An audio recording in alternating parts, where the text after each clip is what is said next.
매일 거울을 보며 자신의 모습이 싫다고 느끼는 사람들이 있습니다.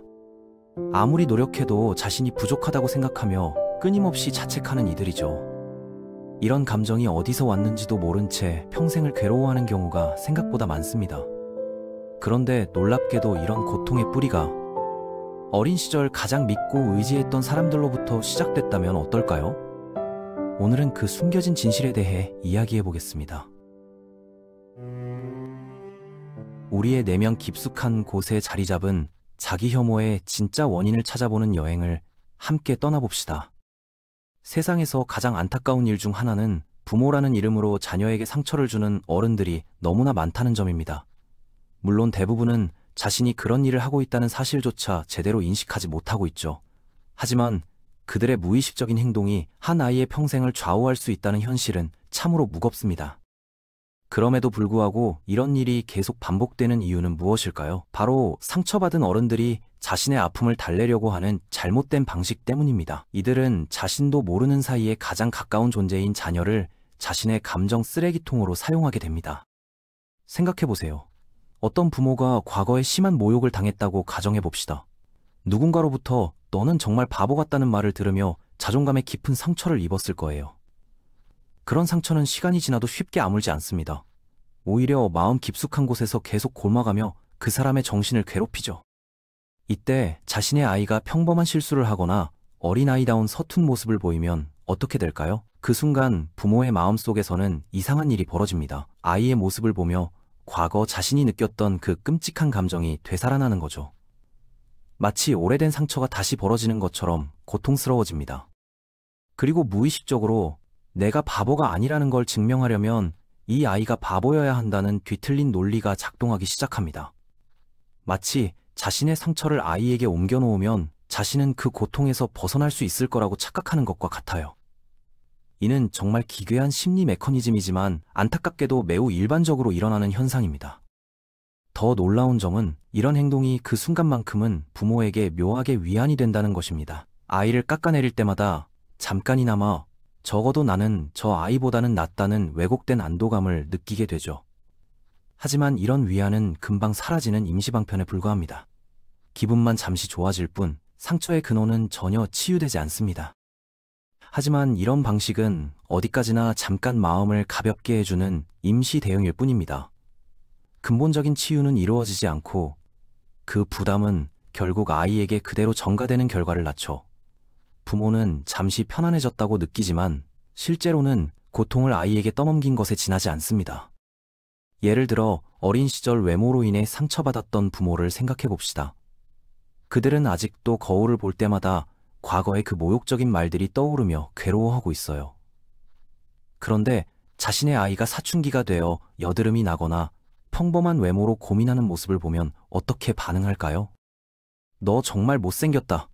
그 얼굴로 어떻게 밖에 나가? 부모가 이렇게 아이를 공격하는 순간 이상한 심리적 착각이 일어납니다. 아이를 깎아내릴수록 자신이 상대적으로 더 나아 보인다고 느끼는 것이죠. 마치 자신의 외모 콤플렉스를 아이에게 떠넘기며 적어도 나는 저 아이보단 낫다는 왜곡된 우월감을 잠시나마 얻으려는 것입니다. 또 다른 예로는 학업이나 능력에 대해 열등감을 가진 부모의 경우를 살펴봅시다. 이런 부모들은 아이가 조금만 실수를 해도 너는 정말 멍청하다. 이것도 못해. 라며 가혹하게 비난합니다. 그러면서 속으로는 내가 바보가 아니야. 저 아이가 진짜 바보니까 라고 생각하며 잠깐의 안도감을 느끼게 되죠.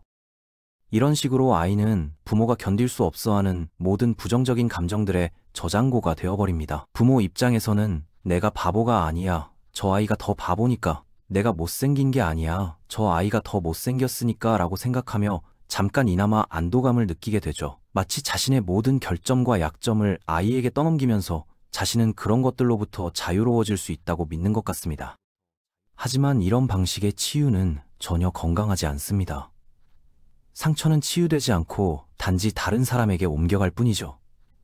더 심각한 것은 이런 과정에서 무고한 아이가 평생 지워지지 않을 상처를 입게 된다는 점입니다. 부모의 일시적인 기분 전환을 위해 아이의 인생 전체가 망가질 수 있는 것입니다. 그런데 정말 안타까운 건 이런 상황에서 자란 아이들의 마음입니다. 이들은 자신이 부당한 대우를 받고 있다는 사실조차 깨닫지 못하는 경우가 대부분이에요. 왜냐하면 세상에서 가장 믿고 사랑해야 할 사람들이 바로 그런 말을 하고 있으니까요. 아이들에게는 부모의 말이 곧 진실이 되어버립니다. 아이들은 단순하게 내가 정말 바보구나, 내가 정말 못생겼구나, 내가 정말 쓸모없는 사람이구나 라고 받아들여버립니다. 이것이 얼마나 무서운 일인지 아시겠죠? 다른 사람이 자신에게 그런 감정을 강요했다는 사실은 전혀 모른 채 그저 자신이 원래 그런 사람이라고 믿고 자라게 되는 겁니다. 마치 누군가가 자신에게 독을 먹였다는 걸 모르고 내 몸이 원래 아픈가 보다 라고 생각하는 것과 같아요. 이런 아이들에게는 별다른 설명이나 이유가 필요하지도 않습니다. 그냥 자신이 그런 존재라고 당연하게 여기며 살아가게 되죠. 이는 정말로 비극적인 일입니다. 더욱 안타까운 것은 이런 아이들이 성장해서도 계속해서 자신을 부정적으로 바라본다는 점입니다. 어린 시절 심어진 부정적인 자아상이 성인이 되어서도 그대로 남아있게 되죠. 그들은 자신의 가능성을 제대로 발휘하지 못하고 늘 움츠러들며 다른 사람들의 눈치를 보며 살아갑니다. 하지만 만약 우리가 지금 어른이 되어서 이런 과거를 가지고 있다면 어떻게 해야 할까요? 다행히 우리에게는 선택권이 있습니다. 과거에 무슨 일이 있었는지 하나하나 파헤치며 고통스러워할 필요는 없어요. 대신 지금 자신이 어떤 감정을 느끼고 있는지 차분히 살펴보는 것부터 시작하면 됩니다. 예를 들어 거울을 볼 때마다 나는 정말 못생겼어 라는 생각이 든다면 잠깐 멈춰서 이렇게 질문해 보세요. 이런 생각이 정말 내 생각일까? 아니면 누군가 나에게 심어준 생각일까? 자신에 대한 부정적인 감정들이 마치 공기 중에서 저절로 생겨난 것처럼 느껴지지만 실제로는 분명히 어딘가에서 시작된 것들이거든요. 우리가 자신에게 느끼는 끔찍한 감정들은 대부분 다른 사람의 상처가 우리에게 전달된 결과입니다. 마치 바이러스가 한 사람에서 다른 사람으로 옮겨가는 것처럼 정신적인 상처도 세대를 거쳐 전해지는 경우가 많아요. 그리고 그 상처를 만든 당사자는 정작 자신이 무슨 일을 했는지 제대로 기억하지 못하거나 인정하려 하지 않죠. 이런 상처의 전염은 종종 무의식적으로 일어납니다. 상처를 준 사람도 상처를 받은 사람도 그 과정을 명확히 인식하지 못하는 경우가 많아요. 하지만 그 결과는 매우 구체적이고 현실적으로 나타납니다. 자존감 저하, 우울감, 불안, 대인관계의 어려움 등으로 말이죠. 보통 이런 상처를 받고 자란 사람들은 과거를 돌아보는 것보다 현재와 미래에 대한 걱정에 더 많은 에너지를 쏟습니다. 끊임없이 나에게 나쁜 일이 생길 거야, 사람들이 나를 싫어할 거야, 나는 실패할 거야 라고 생각하며 불안해하죠. 이런 두려움은 사실 과거에 실제로 경험했던 상처가 반복될 거라는 무의식적인 예상에서 나오는 것입니다. 생각해보세요. 어린 시절 엄마로부터 너는 정말 못생겼다는 말을 계속 들었던 사람이 있다고 합시다. 그 사람은 지금 30대가 되어서도 새로운 사람들을 만날 때마다 이 사람도 나를 못생겼다고 생각할 거야 라며 미리 걱정하게 됩니다. 이것은 단순한 열등감이 아니라 과거의 상처가 현재까지 영향을 미치고 있는 거예요. 또 다른 예로는 아버지로부터 너는 아무것도 제대로 못해 라는 말을 들으며 자란 사람이 있을 수 있습니다. 이런 사람은 성인이 되어서도 새로운 일에 도전할 때마다 나는 분명히 실패할 거야 라고 생각하며 위축되죠. 실제로는 충분히 능력이 있음에도 불구하고 과거의 그 목소리가 계속 머릿속에서 맴돌고 있는 겁니다.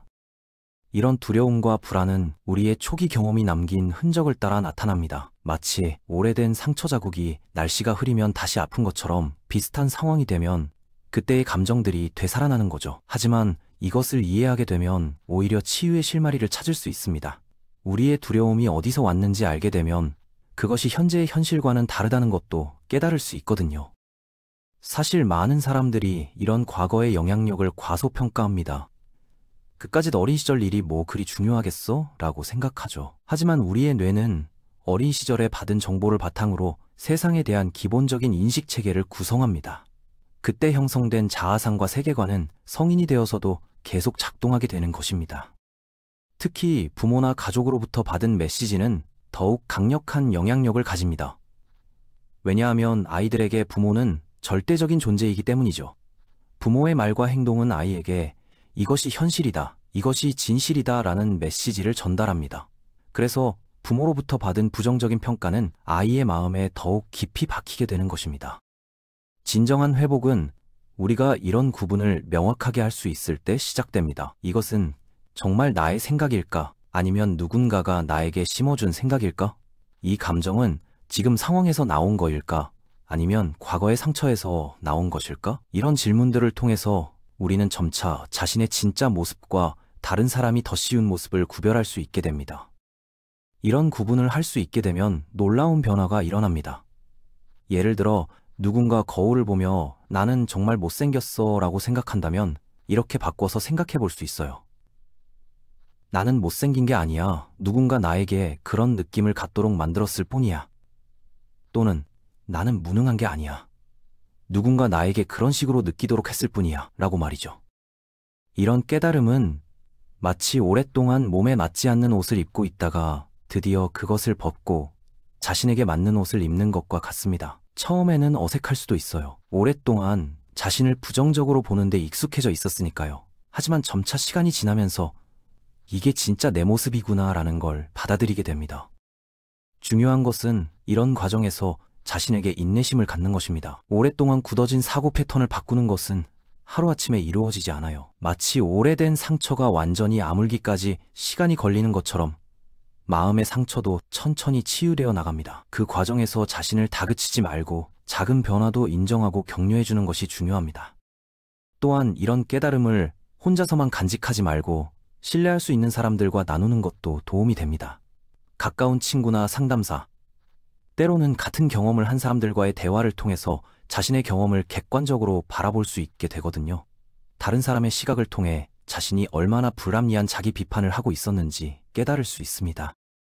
가장 중요한 것은 이런 상처들이 우리의 본래 모습과는 전혀 관계가 없다는 사실을 기억하는 것입니다. 우리에게 일어난 일들이 우리가 누구인지를 결정하지는 않거든요. 마치 비가 와서 옷이 젖었다고 해서 그 사람 자체가 물로 만들어진 건 아닌 것처럼 상처를 받았다고 해서 우리 자신이 상처 그 자체가 되는 건 아닙니다. 우리는 상처받기 전에도 온전한 존재였고 상처받은 후에도 여전히 온전한 존재입니다. 단지 그 온전함이 일시적으로 가려져 있을 뿐이죠. 진정한 치유는 그 가려진 온전함을 다시 드러내는 과정이라고 할 수 있습니다. 다른 사람이 우리에게 더 씌운 부정적인 이미지들을 하나씩 벗겨내고 우리 본래의 모습을 되찾아가는 것입니다. 결국 우리는 이렇게 말할 수 있게 됩니다. 나는 끔찍한 사람이 아니야. 나에게 끔찍한 일이 일어났을 뿐이야. 나는 가치 없는 존재가 아니야. 누군가 나에게 그런 식으로 느끼게 만들었을 뿐이야. 이런 깨달음이야말로 진정한 치유의 시작점이 되는 것이죠. 이 과정을 통해 우리는 마침내 자신의 진정한 가치와 아름다움을 발견할 수 있게 됩니다. 그리고 과거의 상처가 더 이상 현재의 삶을 지배하지 않도록 할 수 있게 되죠. 이것이 바로 우리가 추구해야 할 진정한 자유이자 해방인 것입니다.